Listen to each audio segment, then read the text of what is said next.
मेरे प्यारे हिंदी के प्रतियोगी अभ्यर्थियों, हिंदी वागधारा चैनल में आज आपका पुनः स्वागत है। एक नई श्रृंखला के प्रश्नों के साथ। उम्मीद करता हूँ इन श्रृंखला के प्रश्नों की चर्चा परिचर्चा में आप शामिल होते हैं और इनका पूरा अध्ययन भी कर रहे होंगे, जो आपकी हर परीक्षा के लिए उपयोगी है, क्योंकि ये सारे प्रश्न कहीं न कहीं कई बार परीक्षाओं में पूछे गए हैं। तो आइए हम इस श्रृंखला के पहले प्रश्न की शुरुआत करते हैं। पहला प्रश्न है हमारा, जंगल में लगने वाली आग वाक्यांश का एक शब्द है। ए दावानल, बी पड़वानल, सी जठरानल, डी वैश्वानल। तो जंगल में लगने वाली आग को हम जानते हैं दावानल कहते हैं, तो इसलिए विकल्प ए हमारा सही हो जाएगा, दावानल। बड़वानल समुद्र में लगने वाली आग, जठरानल पेट में लगने वाली आग, वैश्वानल विश्व में लगने वाली आग। इसको भी आप जानते रहें, कभी कभी परीक्षाओं में पूछा गया है भूसे में लगने वाली आग, भूसा में लगने वाली आग, तो उसे तुषानल के रूप में भी आप जानते रहें। प्रश्न नंबर 2, पावकः में संधि विच्छेद है। पौ प्लस अकः, पो प्लस अकः, पाव प्लस कः, पा प्लस वकः। तो अयादि स्वर संधि का उदाहरण है ये पौ प्लस अकः। ये जो अय ओ आयावह से बनता है ये शब्द, तो औ के बाद आ आया है तो आव हो गया है, इसलिए विकल्प ए सही हो जाएगा, पौ प्लस अकः पावकः। प्रश्न नंबर 3, जिह्वा के आधार पर स्वर भेद हैं। ए 3, बी 4, सी 5, डी 6। तो जिह्वा के आधार पर हम जानते हैं हमारे स्वर के 3 भेद हैं, अग्र, पश्च और मध्य। अग्र में आप जानते हैं ई उ ऊ, और मध्य में केंद्रीय मध्य स्वर ह्रस्व आ आता है, और शेष जो है आपका आता है इसमें क्या कहते हैं पश्च में, जिसमें आपका आता है बड़ा आ उ ओ। तो इस तरह से उसमें जो है हमारा चला जाता है पश्च स्वर में चला जाता है। पुनः इस प्रश्न को एक बार आप देख लें कि जिह्वा के आधार पर स्वर के हमारे 3 भेद हैं, अग्र, पश्च और मध्य। अग्र स्वर में जैसे आपको बताया गया स्वर आपके हैं ई और ए ऐ। मध्य केंद्रीय या मध्य स्वर में आपका ह्रस्व आ है। पश्च स्वर में आपका जो बचा हुआ है दीर्घ आ, और उसके बाद आपका है उ और ओ औ, ये स्वर हो जाते हैं। तो जिह्वा के आधार पर हमारे स्वर के 3 भेद हैं, इसलिए विकल्प ए हमारा सही हो जाएगा। प्रश्न नंबर 4, समृद्ध स्वर, अर्धसमृद्ध स्वर, विवृत और अर्धविवृत स्वरों की संख्या है। 5 2 1 3, 4 3 2 1, 2 3 4 5, डी कोई नहीं। तो समृद्ध स्वर हमारे आप जानते हैं इनके स्वरों की संख्या जो है, हमारे समृद्ध स्वरों की संख्या 5 होती है, और अर्ध समृद्ध की जो है ये 2 होती है, और विवृत की 1 होती है बड़ा आ, और अर्ध विवृत जो है इसमें आपकी 3 होती है। तो इस तरह से विकल्प ए हमारा सही हो जाता है, 5 2 1 3। प्रश्न नंबर 5, स्पर्श संघर्षी व्यंजन हैं। चा छा जा झा, सा सा साहा, यावाराला, डी कोई नहीं। तो यावाराला को आप जानते हैं अंतस्थ है, शाखा साहा ऊष्म है, चा छा जा झा स्पर्श संघर्षी।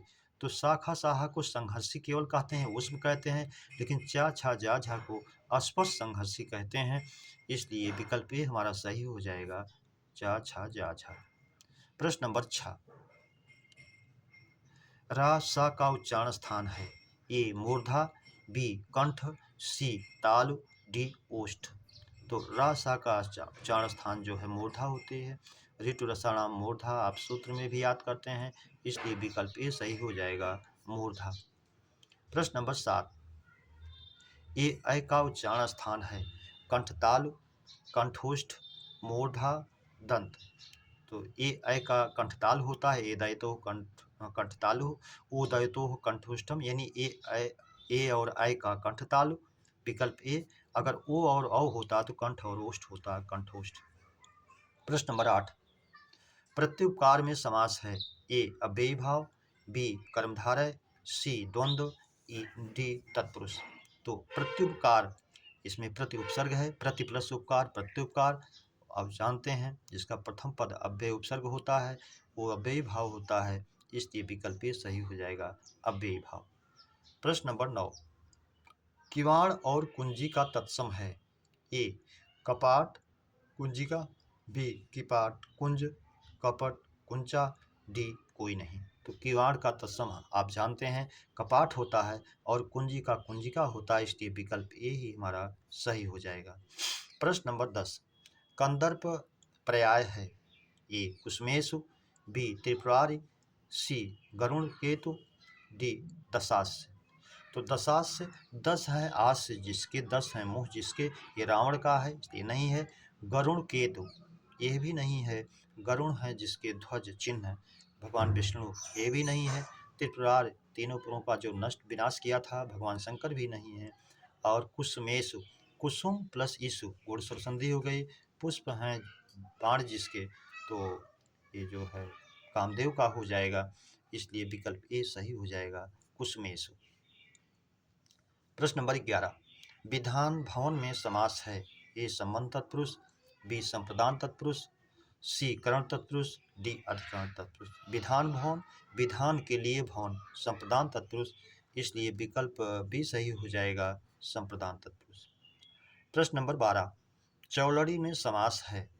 तत्पुरुष, बी बहुव्रीहि, सी कर्मधारय, डी द्वंद्व।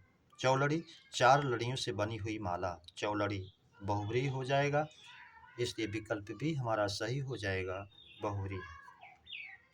प्रश्न नंबर 13, जितना मेहनत करोगे उतना सफल होगे, वाक्य है। ए सरल वाक्य, बी संयुक्त वाक्य, सी मिश्र वाक्य, डी कोई नहीं। तो जितना उतना आप देख रहे हैं ये दोनों एक दूसरे के आश्रित हैं, प्रधान वाक्य पर उपवाक्य आश्रित है, इसलिए मिश्र वाक्य में जाएगा। और आप वाचक चिन्ह के रूप में देख रहे हैं और जितना उतना, तो इसलिए विकल्प सी सही हो जाएगा, मिश्र वाक्य। प्रश्न नंबर 14, मोटापा में संज्ञा है।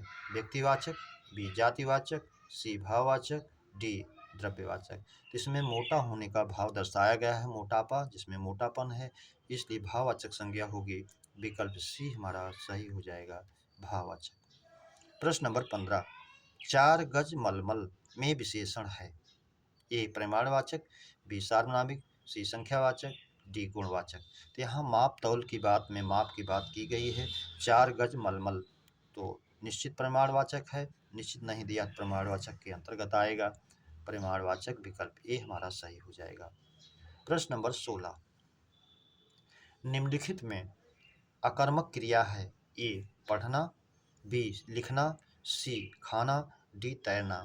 तो अकर्मक क्रिया को पूछ रहा है, पढ़ने के लिए कुछ चाहिए, लिखने के लिए कुछ चाहिए, सी खाने के लिए भी कुछ चाहिए, डी तैरना जो है कर्ता पर निर्भर है ये क्रिया, इसलिए विकल्प डी सही हो जाएगा, तैरना। प्रश्न नंबर 17, कर्म के आधार पर क्रिया के भेद हैं।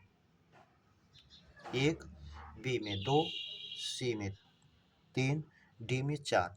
तो कर्म के आधार पर क्रिया के 2 भेद हैं, अकर्मक और सकर्मक, इसलिए विकल्प भी सही हो जाएगा, 2। प्रश्न नंबर 18, राजा की अभिषेक की हुई रानी वाक्यांश का एक शब्द है। ए महिषी, बी पटरानी, सी राजरानी, डी कोई नहीं। तो राजा की अभिषेक की हुई रानी महिषी कहते हैं, विकल्प ये सही हो जाएगा। और यही महिषी भैंस का तत्सम भी होता है, उसको भी आप जानते रहिए, अगर भैंस का तत्सम पूछे तब भी आप उसको महिषी ही प्रयोग करेंगे।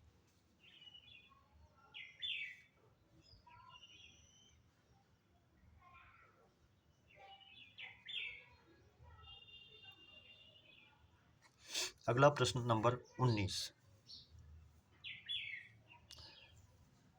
धरेश में संधि विच्छेद है। धर प्लस ईस, धरा प्लस ईस, धर प्लस शेष, धर प्लस एस। तो धर प्लस, अब देखिए धर प्लस ईस और धरा प्लस ईस गुण सरसंधि के अनुसार दोनों में धरेश बनेगा, लेकिन शब्द कौन सा सार्थक हमें ये देखना है। तो धरा प्लस ईस पृथ्वी के स्वामी राजा के भाव में जाता है, विकल्प भी हमारा सही हो जाएगा, सार्थक शब्दों से है, धरा प्लस ईस धरेश बनेगा। प्रश्न नंबर 20, नौन मेष में संधि विच्छेद है। ए नवा प्लस निमेष, नव प्लस उन्मेष, नव प्लस उन्मेष, डी कोई नहीं। तो ये भी गुणस्वर संधि का उदाहरण है। नव प्लस उन्मेष, नवोन्मेष, विकल्प बी हमारा सही हो जाएगा। प्रश्न नंबर 21, किस वाक्य में अशुद्धि है? यह उच्च कोटि का ग्रंथ है, ये शुद्ध है।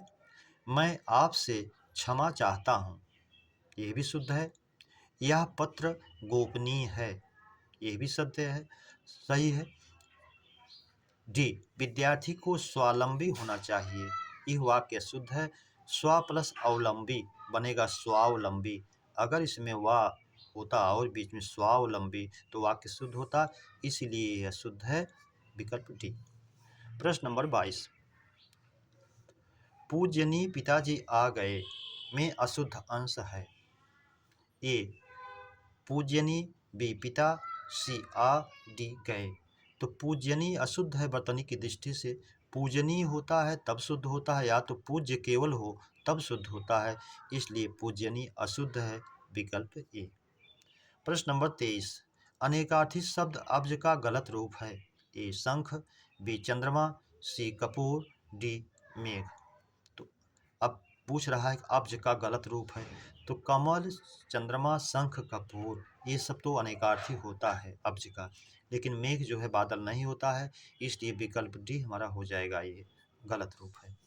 प्रश्न नंबर 24, अनेकार्थी शब्द पतंग का एक अर्थ नहीं है। ए सूर्य, बी फतिंगा, सी नाव, डी इंद्र। तो पतंग का अनेकार्थी जानते हैं, सूर्य, पतंगा, ठिड्डी, टिड्डी, नाव ये सब होता है, लेकिन डी इंद्र नहीं होते, इसलिए विकल्प डी हमारा गलत हो जाएगा, नहीं है। प्रश्न नंबर 25, इनमें आकार का पर्याय कौन है? ए पंख, बी अम्भ, सी सर, सी भंडार और डी सर। तो इसमें जो है आकार का भंडार होता है, इसलिए विकल्प हमारा सही हो जाएगा सी। प्रश्न नंबर 26, निषिद्ध का विलोम है। ए विहित, सी सहित, बी सहित, सी रहित, डी सभी। तो निषिद्ध का जहाँ मनाही है, विहित जहाँ अनुमति है, तो ये सही हो जाएगा, निषिद्ध का विहित, विहित का निषिद्ध। प्रश्न नंबर 27, विशिष्ट का विलोम है। ए साधारण, बी सामान्य, सी दोनों, डी कोई नहीं। तो विशिष्ट का सामान्य तो मुख्यतया होता है, साधारण भी है, इसलिए विकल्प सी सही हो जाएगा, दोनों। प्रश्न नंबर 28, निम्न में तद्भव रूप है।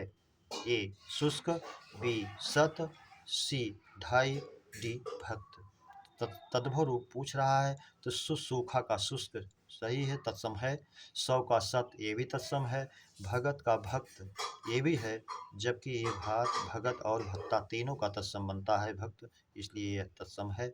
ढाई जो है ये तद्भव है, इसका तत्सम बनता है अर्धतिथि, इसीलिए ये तद्भव है।